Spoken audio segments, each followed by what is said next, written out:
যে কোনো প্রকারের সেহের, জাদু, কালো জাদু, আইন বলা হয় বদনজর, আর হাসাদ মানে হলো হিংসা।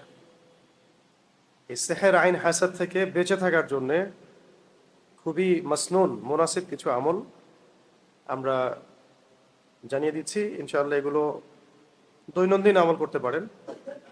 কেউ চাইলে সকাল সন্ধ্যায়ও আমল করতে পারেন। আবার কেউ চাইলে এগুলো আয়াতগুলো পড়ে পানিতে দম করে খেতেও পারেন, ওই পানিতে গোসলও করতে পারেন। এবং সেখানে আরো ভালো হয় যদি 7টা বড়ই পাতাকে পিষে বেটে দেওয়া হয়। এটা চিকিৎসা আর কি। নাকি এমনিতে আমার আমার অভিজ্ঞতা থেকে বলা যে যদি নিয়মিত এগুলো পড়াও হয়, সকালে সন্ধ্যায় বা রাতে, এমনি আয়াতগুলো পড়া হয়, পড়ে দম করা হয় গায়ে, বা মাসাহ করা হয়, বা পানিতে ফু দিয়ে পানি খেয়ে নেওয়া হয়, এতেও ইনশাল্লাহ আল্লাহ চাইতো সমস্ত ফিতনা থেকে হেফাজতে থাকবেন ইনশাল্লাহ। বা কেউ যদি ফিতনা করতেও চায়, ইনশাল্লাহ কাজ হবে না। কাজ হলেও সাময়িক হবে। ঠিক আছে? এটা একটা অসুস্থতার মতোই। যে কোনো অসুস্থতা সারতে যেমন সময় লাগে, এটা সারতে একটু সময় লাগতে পারে। তাই বলে আহ, হতাশ হওয়া যাবে না, চেষ্টা চালিয়ে যেতে হবে। এর আগে প্রথমে শর্ত হচ্ছে 1 নাম্বার, যে খালেস ভাবে আল্লাহর কাছে তওবা করা। খালেস ভাবে আল্লাহর কাছে তওবা করা, রিজিকটা হালাল করার চেষ্টা করা, আল্লাহর দিকে রুজু হয়ে যাওয়া, মানে আল্লাহর দিকে নিজেকে রুজু করে ফেলা। হ্যাঁ, আল্লাহ পাকের উপর রুজু করা। 4 হলো আল্লাহর উপর তাওয়াক্কুল করা, ভরসা করা। 5 নাম্বার হচ্ছে আমাদের সমাজে যে কবিরাজ, তারপরে যে তান্ত্রিক টান্ত্রিক এগুলো থাকে, এদের শরণাপন্ন ভুলেও না হওয়া। ওখানে গেলেই আপনি মুসিবতে পড়বেন, আরো সমস্যা করবেন, এবং কুফরিও হয়ে যেতে পারে, ওখানে শিরকও হয়ে যেতে পারে। এগুলো করবেন না। আরেকটা জিনিস যেটা আমরা না চাইতেও করে ফেলি, বা চেষ্টা করার পরেও হয়তো আমরা দূরে থাকতে পারি না, সেটা হলো অনলাইন ফিতনা। এইটা থেকে 100% পরহেজ থাকার চেষ্টা করা উচিত। আমিও নিজেকেও বলছি, আপনাদেরকেও বলছি। এটাই মনে হয় সবচেয়ে বড় সমস্যা। এমনিতে একটা মানুষের চোখ লাগা, বদনজর লাগা, সেহের করা একক ব্যাপার। এটা হচ্ছে একটা পুরো মানে শয়তানের একটা দল আপনার পিছনে লেগে যাবে। ঠিক আছে? আর ইবলিস শয়তান এবং তার দল দুর্বল, এটা মনে রাখবেন। ইবলিস শয়তান এবং তার দল দুর্বল। মানুষ শয়তান এবং তার দলবল শক্তিশালী। মানুষ যখন শয়তানের রূপ ধারণ করে, তখন এই মানুষ শয়তান ইবলিসের চাইতে বেশি শক্তিশালী। আর এই মানুষ শয়তানদের চাইতে শক্তিশালী হলো দূষিত নফস। দূষিত নফস, যার নফসের মধ্যে দূষণ আছে, তার জন্য মানুষ শয়তানেরও প্রয়োজন নাই, জিন শয়তানেরও প্রয়োজন নাই। তো আমরা এই পয়েন্টগুলো নিয়ে পরে কথা বলবো, নফসের দূষণ কিভাবে দূর করা যায়, মানুষ শয়তান থেকে কিভাবে বাঁচবো, জিন শয়তান থেকে কিভাবে বাঁচবো। আপাতত আমি প্রথমে কিছু কোরআনের আয়াত বলে দিচ্ছি, যেগুলো আমরা নিয়মিত পড়ার চেষ্টা করবো ইনশাআল্লাহ। এই নিয়মিত পড়াটা কিন্তু বাধ্যতামূলক না, কিন্তু আমরা যদি পড়ি তাহলে নিরাপদ থাকবো। এবং দৈনন্দিন একটু কোরআন তেলাওয়াত হয়ে গেল, প্রত্যেক হরফে তো 10 নেকি হবেই, অন্তত পক্ষে 10 নেকি হবে ইনশাআল্লাহ। তেলাওয়াত যারা জানি না, অবশ্যই শিখবো, যে কোনোভাবেই হোক শিখতে হবে। এখানে শেখেন, বা বাসায় শিখেন, বা অনলাইনে শিখেন, বা কোনো ওস্তাদের কাছে, অবশ্যই শিখতে হবে। এটা এটা ফরজ, নিজের উপর ফরজ করে নেওয়া। আর অজু অবস্থায় থাকার চেষ্টা করা, সবসময় অজুর হালতে থাকার চেষ্টা করা। মাজুর, হ্যাঁ, অজু চেষ্টা করবে তারা থাকার জন্য, যদি ভেঙে যায় ভেঙে যাবে। ঠিক আছে? পবিত্র থাকার চেষ্টা করা, কাপড় পবিত্র রাখার চেষ্টা করা। যে বাসায় আছে সেই বাসার মধ্যে ছবি মূর্তি না রাখা, ছবি মূর্তি এগুলো না রাখা। মিউজিক মারাত্মক সেহেরের একটা মাধ্যম। মিউজিকের সাথে যারা সম্পৃক্ত আছে, তারা সেহেরগ্রস্ত হয়ে যেতে পারে, জাদুগ্রস্ত হয়ে যেতে পারে। এটা খুব সহজে সহজে। আর যারা এমন হয় যে মিউজিক ছেড়ে দিয়েছে, একসময় হয়তো কেউ শুনতো বা জড়িত ছিল, ছেড়ে দিয়েছে, তারাও অনেক সময় ভুক্তভোগী হয়। এটা হচ্ছে শয়তানের মাধ্যম মানুষকে পাওয়ার, বাগে পাওয়ার। নেশা, একটা হচ্ছে মাদক নেশা। নেশাদার দ্রব্যের সাথে যারা সম্পৃক্ত, সেহেরগ্রস্ত হয়ে যাবে সহজে, জাদুগ্রস্ত হয়ে যেতে পারে। তো ডক্টরের কাছে গেলে বলবে মানসিক সমস্যা। আচ্ছা, মানসিক সমস্যা না, এটা এটা সেহের আইন হাসাদ হয়েছে। ওই সেহের আইন হাসাদের মধ্য দিয়েই মানসিকভাবে সে ভারসাম্যহীন হয়ে গেছে। এগুলো মেয়েদের মধ্যে আরো অনেক বেশি লাগে। চলাফেরা বাইরে করলে, অসুস্থ অবস্থায় থাকলে, নাপাক অবস্থায় থাকলে, এই সময়গুলোতে মনে হয় যেন ইবলিসের দলবল ওদেরকে উপর আসার করে, পুরো ভারসাম্যহীন আচরণ করা শুরু করে এই সময়গুলোতে। এগুলো খুবই মানে কেয়ারফুল থাকার বিষয়। যদিও আসলে এগুলোতে আমি ব্যক্তিগতভাবে এত বেশি কেয়ারফুল কখনোই ছিলাম না, এখন যতটা কেয়ারফুল আমি। এর আগেও বহুবার আমি এসবের শিকার হয়েছি, শারীরিক নির্যাতন, মানসিক নির্যাতন, রাষ্ট্রীয় রোষানল, অনেক কিছুই হয়েছে। কিন্তু সেহের আইন হাসাদ এগুলো যে এত ক্ষতিকর সেটা আমার ধারণাও ছিল না কখন। আল্লাহ পাক যেন আমার মতো আপনাদের সবাইকে হেফাজত করেন, এবং কেউ যেন এসবের ফিতনায় কোনো ক্ষতিগ্রস্ত না হয়, আমরা সবার জন্য দোয়া করি। তো এগুলোর মধ্যে প্রথম যে আমলটা করতে হবে, যে এই কাজগুলোর পর যে ফরজ ওয়াজিবগুলো ঠিকঠাক মতো আদায় করতে হবে। ফরজ ওয়াজিব অন্তত ঠিকঠাক মতো আদায় করা, এবং যে সময়গুলোতে দোয়া কবুল হয় সেই সময়গুলোতে দোয়া করা বেশি। আবার বলছি, যে সময়গুলোতে দোয়া কবুল হয় এই সময়গুলোতে বেশি বেশি দোয়া করা। যেমন শেষ রাত, তাহাজ্জুদের ওয়াক্ত, যেমন দুই আজানের মাঝখানে, আজান ইকামতের মাঝখানে, যেমন সিজদায়, এই আপনার সালাম ফিরানোর পরে, সালাম ফিরানোর আগে, হ্যাঁ, তারপরে হ্যাঁ হ্যাঁ এই যে খুতবা চলাকালীন, জুমার দিনে খুতবা চলাকালীন মনে মনে দোয়া করা, তারপর আসর থেকে মাগরিব জুমার দিনে দোয়া করা, বৃষ্টি হচ্ছে এই সময় দোয়া করা। তারপরে ধরেন যে আপনি মুসাফির, মুসাফির হালতে দোয়া কবুল হয়। এরকম বহু সময় আছে। রোজা রাখা অবস্থায়, ইফতারির আগে, এই সময়গুলো তো আমরা জানি, একটু ঘাটাঘাটি করলেই বুঝতে পারবেন। এগুলো জেনে নিয়ে বেশি বেশি আল্লাহ পাকের কাছে দোয়া করা। আর যেটা বললাম যে কোরআন তেলাওয়াতটা তো অবশ্যই করব, ফরজ ওয়াজিব এর উপর পাবন থাকা। মহিলাদের ক্ষেত্রে পর্দার ব্যাপারটা খুব জোরালোভাবে দেখা আর কি। বাসার পরিবেশটা ইসলামিক করার চেষ্টা করা, কোনো রকমের এই ছবি, কুকুর কুকুর মূর্তি টুর্তি এগুলো বাসায় না রাখা। বাসা, হ্যাঁ, এগুলোও না রাখা। সাফ সুতরা রাখতে হবে বাসা, সাফ সুতরা। বাসায় জিন চালান করে দেয় মানুষ, মানুষ বাসায় জিন চালান করে দেয় অনেক সময়। এগুলো এগুলো সত্য, এগুলো সায়েন্স বিশ্বাস করবে না, কিন্তু এগুলো আমাদের শরিয়ার মধ্যে আছে। এগুলো শোনার পরে আবার সবসময় এটা মনে করবেন না যে সবকিছু ওই কারণেই হচ্ছে, এমন আবার সাইকোলজিক্যাল পরিবর্তন যেন না হয়। শক্ত থাকা, কিন্তু এটা সত্য, এটা হয়, কিন্তু এগুলো দুর্বল। এগুলো দুর্বল। যার উপর যত শক্তিশালী সেহের আইন হাসাদ হয়, তার মানে প্রতিক্রিয়াটা তত বেশি হয় এমন। আর এগুলোতে ইহুদিরা খুব পারদর্শী, এই তান্ত্রিকরা বেশিরভাগই বিধর্মী, খ্রিস্টান, বৌদ্ধ, তারপরে হিন্দু, এরা এগুলো বেশি করে। হ্যাঁ, এগুলো করে বেশি ওরা। আর এগুলোর ইফেক্টেড হয়ে যদি কেউ ডক্টরের কাছেও যায়, ডক্টর 3টা প্রশ্ন করে তারপরে ওকে অ্যান্টি ডিপ্রেশন একটা ওষুধ দিয়ে দিবে। মানসিক সমস্যা, আসলে ওই সমস্যার সলিউশন কি? সলিউশন তারা দিতে পারবে না এইভাবে। সলিউশন এখন দিতে কোরআন। সলিউশন কি? কোরআন, এইটাই সলিউশন। আর দোয়াগুলো সিজদা হালতে করাও খুব ভালো, এই সময় বেশি দোয়া কবুল হয়। আর দিনের একটা অংশে দোয়ার জন্য নিজেকে খালিজ করে নিতে হবে, যে এই সময়টাতে আমি দোয়া করবো শুধু। শেষ রাত হতে পারে, ফজরের পরও হতে পারে, ইশরাকের আগে হতে পারে। যত দোয়া আল্লাহ পাকের কাছে হাত তুলে দোয়া করা। আর আমি সবচেয়ে বেশি উপকৃত হয়েছি ওমরাহ এর মধ্য দিয়ে। ওমরাহ সফর এবং বাইতুল্লাহ জিয়ারত, তাওয়াফ, সাই এবং বাইতুল্লাহ ধরে দোয়া করে, দোয়া কবুলের জায়গাগুলোতে দোয়া করলে আমার কাছে এমন মনে হচ্ছিল যে দোয়া করার সাথে সাথেই আমি সুস্থ হয়ে গেছি। ঠিক আছে, তো এরকম একবার দুইবার না, আমাদের জীবনে বেশ কয়েকবার এমন ঘটনা ঘটেছে, কন্টিনিউয়াসলি ঘটতেই থাকে। যারাই অনলাইনে আসছে, মানুষের চোখের সামনে আসছে, উম্মার জন্য কিছু কাজ করতে চায়, বা মানুষের কাছে পরিচিতি পেয়েছে, ভাইরাল হয়ে গেছে আর কি, তাদের এই সমস্যাগুলো হবে। এই জন্যে যদি কেউ ইচ্ছা করে ভাইরাল হতে চায়, সে এই সমস্যা বেশি পড়বে। আর যে ভাইরাল হতে চায় না, লোকজন থেকে আড়াল হতে চায়, কিন্তু কোনোভাবে আল্লাহ পাক তার ব্যাপারটা উপস্থাপন করে দিচ্ছেন, দাওয়ার দাওয়া, জিহাদ, তাবলীগ ইত্যাদি, তাকে আল্লাহ হেফাজত করবেন ইনশাআল্লাহ। ঠিক আছে, তো এই হেফাজত থাকার জন্যে আল্লাহ রাব্বুল আলামিনের সাথে কানেকশনটা বেশি জরুরি। আর আল্লাহ পাকের কানেকশনের জন্য সবচেয়ে বড় মাধ্যম হচ্ছে নামাজ, তিলাওয়াত, দোয়া, জিকির।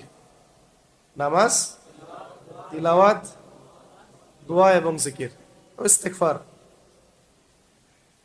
তো প্রথমে আমি কিছু জিকিরই বলি। এক নম্বর হল লা হাওলা ওয়ালা কুওয়াতা ইল্লা বিল্লাহ। লা হাওলা ওয়ালা কুওয়াতা ইল্লা বিল্লাহ, এটা দৈনিক যতবার ইচ্ছা পড়েন, কোনো সংখ্যা নির্দিষ্ট নাই, যতবার ইচ্ছা পড়তে পারেন। দুই নম্বর হচ্ছে হাসবি আল্লাহ ওয়া নি'মাল ওয়াকিল। হাসবি আল্লাহ ওয়া নি'মাল ওয়াকিল, এর সাথে এটাও হতে পারে নি'মাল মাওলা ওয়া নি'মান নাসির। এরপরে আস্তাগফিরুল্লাহ ওয়া আতুবু ইলাইহি। আস্তাগফিরুল্লাহ ওয়া আতুবু ইলাইহি, এটাও পড়তে পারেন।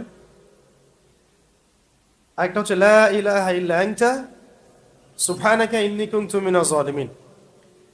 লা ইলাহা ইল্লা আনতা সুবহানাকা ইন্নী কুনতু মিনাজ জালিমিন, এটাও খুব গুরুত্বপূর্ণ। আরেকটা হলো 5 নাম্বার আল্লাহুম্মা সাল্লি আলা মুহাম্মাদ ওয়া সাল্লিম। আল্লাহুম্মা সাল্লি আলা মুহাম্মাদ ওয়া সাল্লিম, অথবা আল্লাহুম্মা সাল্লি ওয়া সাল্লিম আলা নবিয়িনা মুহাম্মাদ, অথবা চাইলে আপনি পুরো দরুদ শরীফও পড়তে পারেন। দরুদের আমলও খুব বাড়ায় দেওয়া। মাওলানা আব্দুল মালিক সাহেব একটা কথা বলতেন বা বলেছিলেন একদিন, হয়তো অন্যদেরকেও বলেছেন, যে কোনো জটিল সমস্যা, জটিল কোনো হাজত, জটিল কোনো মাকসাদ, যেটা মনে হচ্ছে আপাত দৃষ্টিতে অসম্ভব, খুব কঠিন, অসম্ভব, এটার জন্য একটা আমল আছে। তো এই আমলটা খুব কম মানুষই করতে পারে, আমিও করতে পারি নাই জীবনেও। তো আমলটা জেনেছি, জানাই দিলাম আপনাদেরকে, যদি আপনারা পারেন তো করবেন। যে কোনো হাজত, হালাল বৈধ যে কোনো হাজত, মাকসাদ বা যে কোনো সমস্যা থেকে নিষ্কৃতি, কঠিন সিচুয়েশন থেকে বের হওয়া, এইগুলোর জন্য একটা আমল বলা হয়েছিল আমাকে একদিন। সেটা হলো 1000 রাকাত নামাজ পড়া। কত রাকাত? 4 করে হোক, 2 করে হোক, 1000 রাকাত নামাজের নিয়াত করে পড়তে থাকা।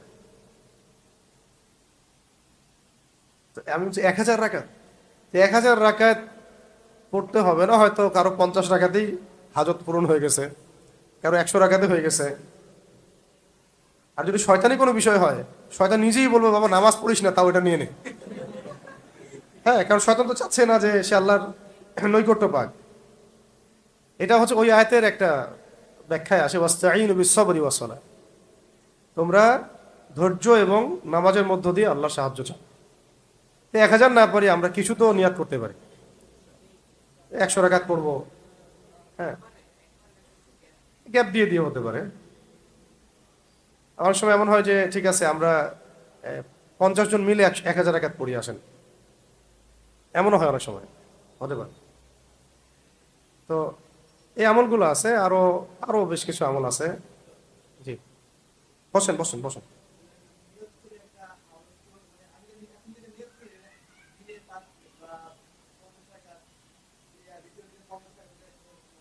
হ্যাঁ, হতে পারে, কোনো সমস্যা নেই, ভেঙে ভেঙে হতে পারে।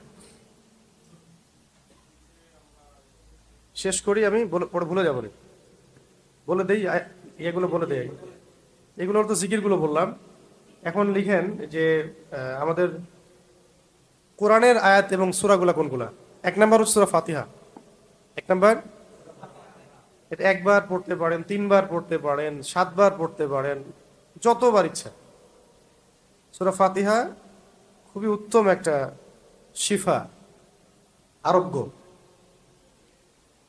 2 নাম্বার হল সূরাতুল বাকারা, এর শেষের 3 আয়াত। সূরা বাকারার শেষের 3 আয়াত। এরপরে আছে সূরা বাকারার আয়াত নাম্বার 254, 55, 56। 254, 255, 256, মানে আয়াতুল কুরসির আগের আয়াত, পরের আয়াত এবং মাঝখানে আয়াতুল কুরসি। এরপরে আছে সূরা আলে ইমরান, এর শেষের 10 আয়াত। সূরা আলে ইমরান শেষের 10 আয়াত। এমনিতে সূরা বাকারার শেষের 3 আয়াত রাতের বেলা পড়া গুরুত্বপূর্ণ আমল, সারা রাতের ইবাদতের জন্য যথেষ্ট হয়। আর সূরা আলে ইমরানের শেষ 10 আয়াতও নবী সাল্লাল্লাহু আলাইহি ওয়াসাল্লাম রাতের বেলা পড়তেন। লিল্লাহি মুলকুস সামাওয়াতি ওয়াল আরদ, এখান থেকে একবারে ইয়া আইয়ুহাল্লাযীনা আমানু ইসবিরু ওয়া সাবিরু ওয়া রাবিতু ওয়াত্তাকুল্লাহা লাআল্লাকুম তুফলিহুন। এটা এরপরে আছে সূরা, এটা খুব স্ট্রং, খুবই কার্যকর, সেটা হলো সূরাতুল কাহফ এর প্রথম 10 আয়াত। সূরা কাহফের প্রথম 10 আয়াত, 4 নম্বর সূরা কাহফের শেষের 10 আয়াত। সূরা কাহফের শেষের 10 আয়াত। এরপরে আছে সূরাতুল ইয়াসিন। সূরাতুল ইয়াসিন এটা এত গুরুত্বপূর্ণ একটা আমল যে আল্লাহ পাকের বড় বড় বুজুর্গরা কখনো এই আমলটা ছাড়তেন না। প্রত্যেক দিন তারা ফজরের নামাজের পরে সূরা ইয়াসিন পড়তেন। সকালবেলা আমল করার জন্য খুব গুণ আছে। রাতে আমল করার একটা হাদিস আছে, যদিও জয়ীফ, আমল করা যায়। আমলের বিষয়গুলোতে জয়ীফ হাদিস আমলযোগ্য, বুঝতে পারছি কি? এগুলো আমলের ব্যাপার, এগুলো আমলই বিষয়, সেখানে এগুলো দুর্বল বর্ণনা, কিন্তু এমনি মুনাসিব খুব। তো এটা হচ্ছে কোরআনের হৃদয়, ঠিক আছে, এবং এটা এটা হাজত পূরণ হয়ে যাবে ইনশাআল্লাহ সূরা ইয়াসিন। হ্যাঁ, না আমি আপনাদেরকে বলবো যে পুরো কোরআন আগে তেলাওয়াত শিখে নেবেন, তারপরে আপাতত শুনতে পারেন, আপাতত তেলাওয়াত শুনতে পারেন, কিন্তু কোরআন তেলাওয়াত শিখতে হবে। এবং এটা বাংলা দেখে দেখে পড়া যাবে না। এভাবে ইয়া সিন ওয়াল,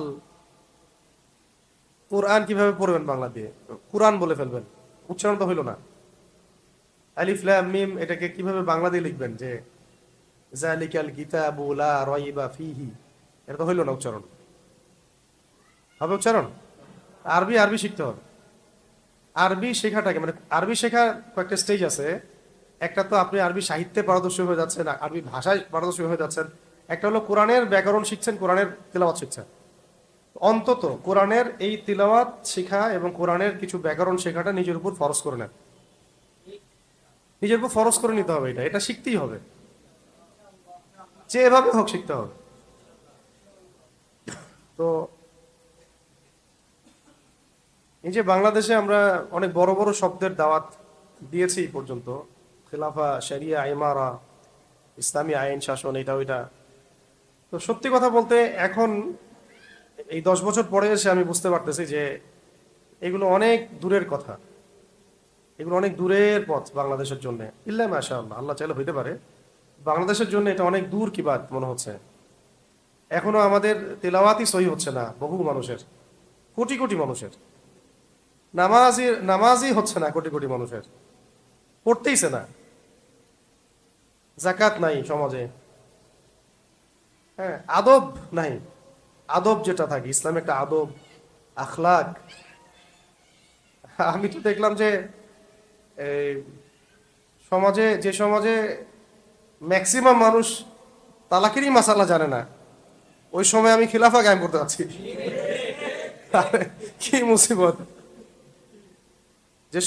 যে সমাজে মানুষ একটা সিম্পল একটা মাসালা জানে না, অজু, গোসল, এই নামাজের আহকাম আরকান, এটা তো সিম্পল মাসালা। তো আমার এখন ভাইদের প্রতি নাসিহা যে বিয়ের আগে তালাকের মাসালা জানা দরকার, মানে বিয়ে করার আগে তালাকের মাসালাগুলো জেনে নিতে হবে, ঠিক আছে? কয়টা কয়টা বলছে? একটা সূরা ফাতিহা, বলেন তো আমাকে। সূরা বাকারার শেষের 3, সূরা আলে ইমরানের শেষের 10, কাহফের প্রথম 10, শেষের 10, সূরা ইয়াসিন। এবার লিখেন 6 নাম্বার, এটা 7 নাম্বার সূরা সফফাত লিখেন। সফফাত, সূরা সফফাত। দুটো সূরা আছে এমন, একটা সফ একটা সফফাত। এটা বলছে সফফাত, সূরা নাম্বার 37, 37। এই সূরার প্রথম 10 আয়াত, এই সূরার প্রথম 10 আয়াত। এরপরে লিখেন সূরা আর রহমান। সূরা আর রহমানের আয়াত নাম্বার হচ্ছে 34 নম্বর আয়াত থেকে শুরু করে 45 পর্যন্ত। কটা হয়েছে ইয়া? 8টা। সূরা কলাম, সূরা কলাম এর শেষের দুটো আয়াত, সূরা কলামের শেষের দুটো আয়াত। এবার লিখেন সূরাতুত তাহা 65 থেকে 70, 65 থেকে 70। এই যে বললাম সূরা তাহা 65 থেকে 70, এটা সেহেরের জন্য খাস, এটা সেহেরের জন্য খাস আয়াত এটা। আর যেটা বললাম সূরা কলাম এর শেষে 2 আয়াত, এটা বদনজরের জন্য খাস। এবার যে একটা বলতেছি, একটা সম্পর্কে সাহাবী আব্দুল্লাহ বিন মাসউদ রাদিয়াল্লাহু আনহু, মানে এমন একটা অবস্থা ছিল যে এক মারাত্মক অসুস্থ ব্যক্তি এই ধরনের সমস্যায় মানে পাগলের মতো আচরণ করতেছে। তার কানের কাছে গিয়ে তিনি আয়াতগুলো পড়ে ফু দিয়েছিলেন, সাথে সাথে সে ব্যক্তি ভালো হয়ে গেছে। এবং এটা নবী করিম সাল্লাল্লাহু আলাইহি ওয়াসাল্লাম জিজ্ঞাসা করছেন যে কোন আয়াত পড়ছো তুমি? আব্দুল্লাহ বিন মাসউদ রাদিয়াল্লাহু আনহু বলছেন যে আমি এই এই আয়াতগুলো পড়ছি ইয়া রাসূলুল্লাহ। তখন তখন তখন নবী করিম সাল্লাল্লাহু আলাইহি ওয়াসাল্লাম বলেছিলেন যে তুমি যে আয়াতগুলো পড়েছো, এই আয়াতগুলো যদি ইয়াকিনের সাথে পড়ে পাহাড়কে আদেশ করা হয় এখান থেকে সরে যাও, পাহাড়ও সরে যাবে।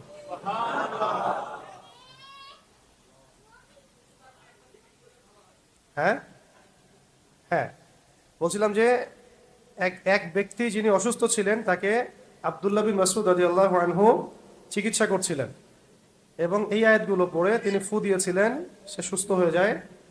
তখন নবী করিম সাল্লাল্লাহু আলাইহি ওয়াসাল্লাম বলেছিলেন যে তুমি কোন আয়াতগুলো পড়েছো? তখন তিনি যখন এই আয়াতগুলোর কথা বললেন, এটা সূরাতুল মুমিনুন, সূরা মুমিনুন, ক্বাদ আফলাহাল মুমিনুন এই সূরার মধ্যে আছে।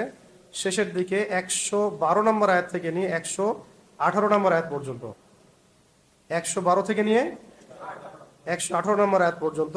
ক্বালা কাম লাবিসতুম ফিল আরদি আদাদা সিনিন, এখান থেকে ক্বালু লাবিসনা ইয়াওমান আও বা'দা ইয়াওমিন ফাসআলিল আদিন, এখান থেকে নিয়ে খাস করে শেষের গুলো যে আফাহাসিবতুম আন্নামা খালাকনাকুম আবাসা ওয়া আন্নাকুম ইলাইনা লা তুরজিউন ফাতাআলা আল্লাহুল মালিকুল হক লা ইলাহা ইল্লা হুয়া রাব্বুল আরশিল কারীম ওয়া মান ইয়াদউ মা'a আল্লাহি ইলাহান আখার লা বুরহানা লাহু বিহি ফাইন্নামা হিসাবুহু ইনদা রাব্বিহি ইন্নাহু লা ইউফলিহুল কাফিরুন ওয়া কুর রাব্বিগফির ওয়ারহাম ওয়া আনতা খায়রুর রাহিমিন। এই আয়াতগুলো যখন তিনি জানালেন ইয়া রাসূলুল্লাহ আমি আয়াতগুলো পড়েছি, নবীজি বলেছিলেন যে এই আয়াতগুলো এত শক্তিশালী, যদি ইয়াকিনের সাথে ঈমানের সাথে আয়াতগুলোকে পড়ে পাহাড়কেও বলা হয় এখান থেকে সরে যাও, পাহাড়ও সরে যাবে। ঠিক আছে, কটা হলো? অনেকগুলো হয়ে গেছে। আচ্ছা, আর হচ্ছে সূরাতুল হাশর এর শেষের 3 আয়াত, সূরা হাশর শেষের 3 আয়াত কোনটা একটু জানেন? সূরা হাশর শেষের 3 আয়াত হুয়াল্লাহুল্লাযী লা ইলাহা ইল্লা হু। আসছে আসছে। আম্মা পাড়ার মধ্যে কিছু সূরা আছে, দেখুন আম্মা পাড়ার মধ্যে খাস করে আমি কয়েকটা সূরার নাম বলে দিচ্ছি। সূরা কদর, সূরা কদর, ইন্না আনজালনাহু ফি লাইলাতুল কদর, চাইলে এটা আপনি 3-4 বারও পড়তে পারেন। 2 নম্বর হলো সূরা জিলজাল, ইযা যুলজিলাতিল আরদু জিলজালাহা। ঢাকাবাসীর এই সূরাটা বেশি করে পড়া দরকার। ঠিক আছে, কে জানে হয়তো আল্লাহ পাক এই সূরার বরকতে হেফাজত করে ফেলতে পারেন আমাদেরকে। এটা যে ঝুলতেছে আমাদের মাথার সামনে, এটা কি বুঝতে পারেন? আল্লাহ পাক আমাদেরকে এই আযাব থেকে হেফাজত করেন। আচ্ছা, সূরা জিলজাল, এরপর সূরা তাকাসুর, আলহাকুমুত তাকাসুর হাত্তা যুরতুমুল মাকাবির, এটা ঠিক আছে। এরপর সূরা আদিয়াত, ওয়াল আদিয়াতি দাবহান ফাল মুরিয়াতি কদহান ফাল মুগীরাতি সুবহা, এই সূরা হইছে। এখানে কয়টা বললাম? সূরা কদর, জিলজাল, তাকাসুর, আদিয়াত। সূরা আলাম নাশরাহ লাকা সাদরাক, সূরা আলাম নাশরাহ লাকা সাদরাক এবং সূরা ফিল, আলাম তারা কাইফা ফাআলা রাব্বুকা বিআসহাবিল ফিল। হ্যাঁ, এই দুটা সূরা আলাম নাশরাহ লাকা সাদরাক আর সূরা ফিল, আলাম তারা কাইফা ফাআলা রাব্বুকা বিআসহাবিল ফিল। এরপরে সূরা কাফিরুন থেকে সূরা নাস, ছেড়ে দাও ছেড়ে দাও, সূরা কাফিরুন থেকে সূরা নাস। ঠিক আছে, কতগুলো হয়েছে? এইগুলো, এই আয়াতগুলো, সামনে যে জিকিরগুলো বললাম, এইগুলো নিয়মিত যদি আমরা করতে পারি ইনশাআল্লাহ, আল্লাহ চায় তো আমাদের নিজেদের ব্যক্তি জীবন, পারিবারিক অন্যান্য সমস্যাগুলো থেকে, সন্তান, সংসার, আহ, অন্য যে কোনো অসুস্থতা বা ওয়াসওয়াসার রোগ বা জিনগ্রস্ততা বা জাদুগ্রস্ততা, আল্লাহ চায় তো কেটে যাবে ইনশাআল্লাহ। এটা হলো সেলফ সেলফ রুকিয়া, এটার জন্য কারো কাছে যেতে হবে না। নিজেরাই আমরা দৈনিক যখন একটা সময় পাবো, ফজরের পরে আয়াতগুলো পড়ে নিব, পড়ে সামনে যদি আমাদের একটা, মানে সবাই তো পানি খাই সকালবেলা, জগ জগ টক থাকে, সেখানে যে পানিগুলো থাকবে ওখানে দম করব, ওই পানিটাই সারাদিন আমরা খেতে পারি। আর যদি জামজামের পানি হয় আরো বেশি ভালো। নির্দিষ্ট কোনো সময় নেই, অজু অবস্থায় যে কোনো সময় পড়া যায়, সকালে, রাতে। সবচেয়ে ভালো সময় হলো শেষ রাত, তাহাজ্জুদের ওয়াক্ত হলো সবচেয়ে ভালো সময়।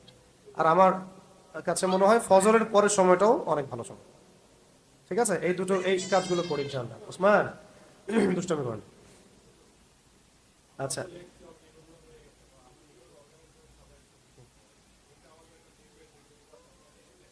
আহ, আচ্ছা, কেউ কি লিখছো সুন্দর করে?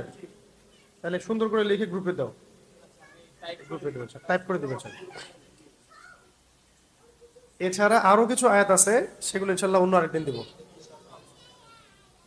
এর সাথে প্রথমে দিয়েছি কিছু জিকির। জিকিরগুলো কি ছিল? আস্তাগফিরুল্লাহ ওয়া আতুবু ইলাইহি, লা হাওলা ওয়া লা কুওয়াতা ইল্লা বিল্লাহ, হাসবিয়াল্লাহু ওয়া নি'মাল ওয়াকিল। তারপরে দোয়া ইউনুস, লা ইলাহা ইল্লা আনতা সুবহানাকা ইন্নী কুনতু মিনাজ জালিমিন। দরুদ শরীফ, আল্লাহুম্মা সাল্লি ওয়া সাল্লিম আলা নবিয়িনা মুহাম্মদ। আর যদি পারি 1000 রাকাত নামাজ হয়ে যাবে ইনশাআল্লাহ। আর শেষে এগুলোর সাথে সকাল সন্ধ্যার কিছু দোয়া আছে, সকাল সন্ধ্যার কিছু দোয়া বা আজকার আছে। এগুলো আপনারা হিসনুল মুসলিম বই পাবেন, আরো হিসনে হাসিন এগুলো বইয়ের মধ্যে পাবেন। তার মধ্যে আমি কয়েকটা বলে দিচ্ছি, এখন কয়েকটা বলে দিচ্ছি। এগুলো যাদের মুখস্থ আছে তারা লিখে নেন, আর যাদের মুখস্থ নাই, রেকর্ড হচ্ছে তো পরে দিয়ে দিব ইনশাল্লাহ অনলাইনে। আর যারা লিখতে পারেন লিখে ফেলেন আরবি দিয়ে। খুবই স্ট্রং একটা দোয়া, সকাল সন্ধ্যায় পড়তে হবে এগুলো, সকাল সন্ধ্যায়, বাদ ফজর বাদ মাগরিব।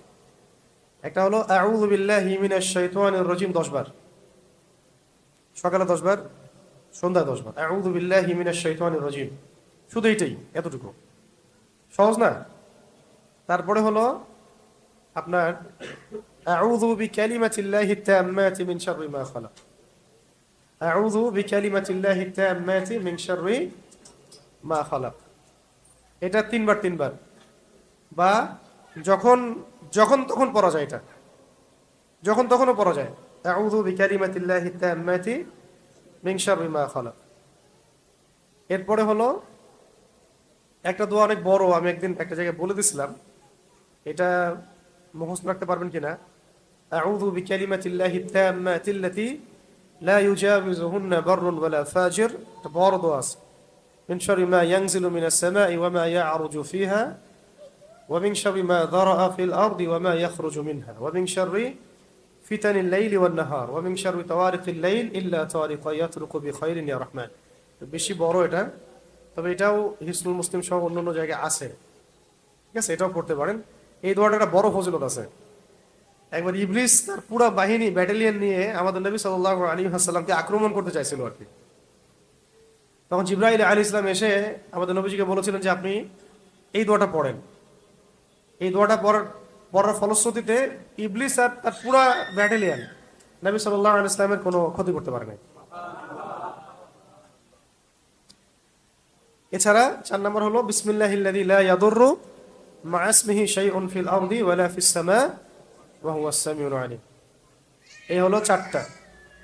এর মধ্যে সহজ তো 3টা। একটা হলো আউযু বিল্লাহি মিনাশ শাইতানির রাজিম, এরপরে ওই যে বললাম আউযু বিকালিমাতিল্লাহি তাম্মাতি মিন শাররি মা খালাক। আরেকটা হলো বিসমিল্লাহিল্লাযী লা ইয়াদুররু মা ইসমিহি শাইউন ফিল আরদি ওয়ালা ফিস সামাই ওয়া হুয়াস সামিউল আলিম। মনে রাখতে পারবেন না, এই জন্য একদিনও সব দিতে চাচ্ছি না, আরো অনেক আছে, আরো দিব। এগুলাই আমল করেন, এগুলো আগে মুখস্থ করেন, পরের পরের তালিমে আমাকে আবার মনে করাই দিয়েন ইনশাল্লাহ। আবার পড়া যাবে। পড়া যায়, এটা ভালো আমল, পারলে পড়বেন অবশ্যই, ফরজ না, নফল আমল। এগুলো প্রসঙ্গক্রমে বলে ফেললাম যে আমরা সেহের, আইন, হাসাদ বা যে কোনো রকমের অনাকাঙ্ক্ষিত যে ক্ষতিগুলো, এগুলো থেকে বাঁচার জন্য এই আমলগুলো করব। সকালে, সন্ধ্যায়, যদি পারি 2 বেলা, না পারলে অন্তত 1 বেলা, অথবা যখনই ইফেক্টেড মনে হবে তখনই করা যায়। এগুলো করা যায়, পরে দম করা যায়, অন্যকেও দম করা যায়, নিজেকেও করা যায়। তারপরে পানিতে দম করে সেই পানি খাওয়া যায়। আবার ওই সাতটা বড়ই পাতা পিষে ওই গোসলের পানিতে দিয়ে এই আয়াতগুলো পরে দম করে গোসল করলে সাথে সাথেই ভালো হয়ে যাবে। এমনও মনে হবে যে সাথে সাথেই ভালো লাগতেছে, কেটে যাবে ইনশাআল্লাহ। ঠিক আছে? আচ্ছা, আজকে সেহরাইন হাসাদ আমল এটুকু থাকলো।